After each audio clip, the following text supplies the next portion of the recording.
Chapter 1. See if she doesn't tear them up. You are listening at FameTV.info. Billowing clouds poured down and gloomy enveloped the earth.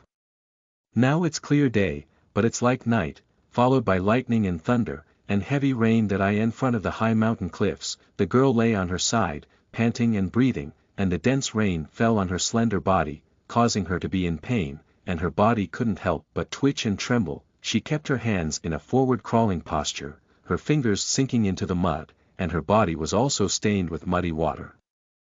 She didn't care, and she squirmed forward slowly. She wants to live under the pouring rain. The words in her heart were firm but unwilling. The blood above her heart kept flowing out, and the injury was so severe that she should have fallen down long ago, but she did not give up and continued to squirm forward a little bit. The blood mixed with rain water dyed her upper body red. Where she crawled, there was blood red everywhere.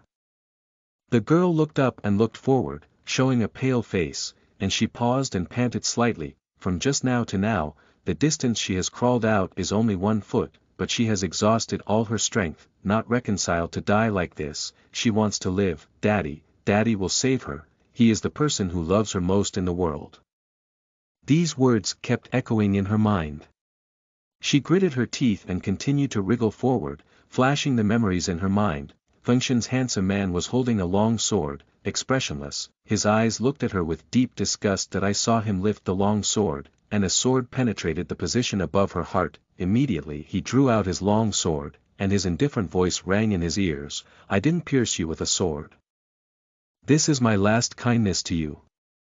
She looked up confused, as if seeing her indifferent figure farther and farther. Their fingers bent, pulled tightly, full of hatred. Kindness. If that person was more than a little kind to her, he would not treat her like that. Immediately after the picture changed, her body trembled, sadness, anger, and hatred filled her heart. The slender figure slowly walked in front of her. Although she was unconscious in pain at the time, she still knew who had come. At that time she thought it was someone who came to save her. Just when she thought so, she heard the most vicious and cruel words in the world. Xiao Muling, the daughter of the Xiao family, a genius who was predicted from birth and killed by someone she likes, how does it feel? After saying this, the man laughed. The gaze fell on Xiao Muling's face. Not knowing what she saw, her smile disappeared, and she became fierce instead. A trash that can't condense since childhood, or an ugly monster with an ugly birthmark on his face. Where did they tell that you are a unique genius of the Xiao family? After a pause, she laughed again. You must be curious. Why did Xian Shuang suddenly treat you this way? I told him that you begged your father, the patriarch of the Xiao family, to enter the summoning domain, and enter the geniuses gathered, where he is. Local. I also told him to let your father take out the Xiao Jia Jade Bai, unless you die. After all, it can bring the dead back to life and give people unimaginable strength. I saw it a long time ago that Xian Shuang always wanted to get Xiao Jia Yubi, including approaching you, just for Yubi.as for me. I have wanted you to die for a long time. For so many years. Let me be by your side of this ugly monster. Do you know how disgusting I am? I didn't do anything. Your death has nothing to do with me. From now on, I am the only genius in the Xiao family, Xiao Yang Xiao, and there will be no more trash like you. The voice of chuckle fell into her heart like a cold blade. At that moment, she felt that her heart was about to be shattered. Xiao Yang Xiao, the person she has been calling her sister. They grew up together, but all she expected was to die by herself. So, she can't just die like this. Can't let them succeed. Her nails and muddy water plunged into the flesh, painful for a while, and she was a little more awake when she was sleepy. She wanted to move on, but her breathing became weaker and weaker. The injury was already serious, and the rain slapped her. It just made her hurt. The hypocritical smiles of the two flashed in her mind, and she gritted her teeth, anger burning in her heart. Uncontrollable eyes closed little by little. But she was not reconciled to fall down. She wanted to live.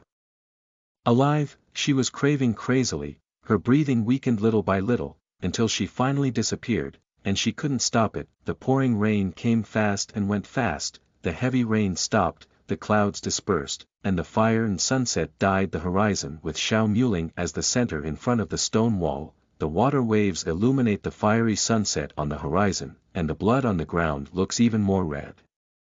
At this time the person lying in the blood water suddenly opened his eyes, and the sharpness of his eyes was revealed, the black light condensed in her left ear, the light dissipated, and the black ear diamond was worn on the earlobe that had no pierced ears. If someone sees this scene here, they will be frightened. A moment ago, Xiao Muling obviously had no breathing, and her heart stopped beating. The next moment, she opened her eyes again, breathing smoothly, and her heartbeat became stronger and stronger. Who is speaking?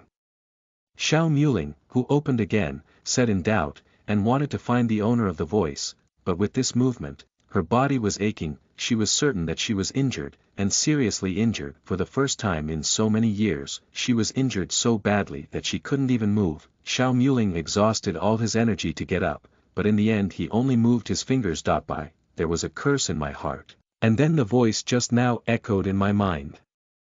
I want to live. When she heard this voice, it went black immediately before she opened her eyes. Taking a deep breath, she wanted to try to get up again, when she suddenly flashed a handsome face in her mind. The man was holding a silver white long sword, and then the sharp blade passed through her chest. Immediately afterwards, those vicious words suddenly hit, and the faces alternated in the mind, and the memories surged. As for me, I want you to die for a long time. I didn't do anything. Your death has nothing to do with me. The woman smiled the most innocent and said those words. Finally, she fell into the pouring rain. The rain slapped her body, wounds, and pain everywhere. The rain drowned her, and the cold frost eroded her body. She desperately wanted to live, crawling towards home with all her strength, squirming in the direction of home little by little, inch by inch.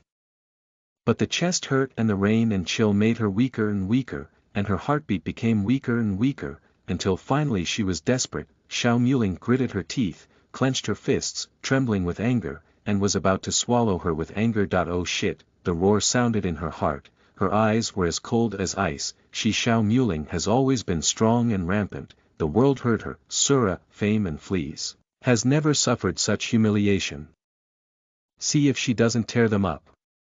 Listen to the full novel at FameTV.info, direct link in the description.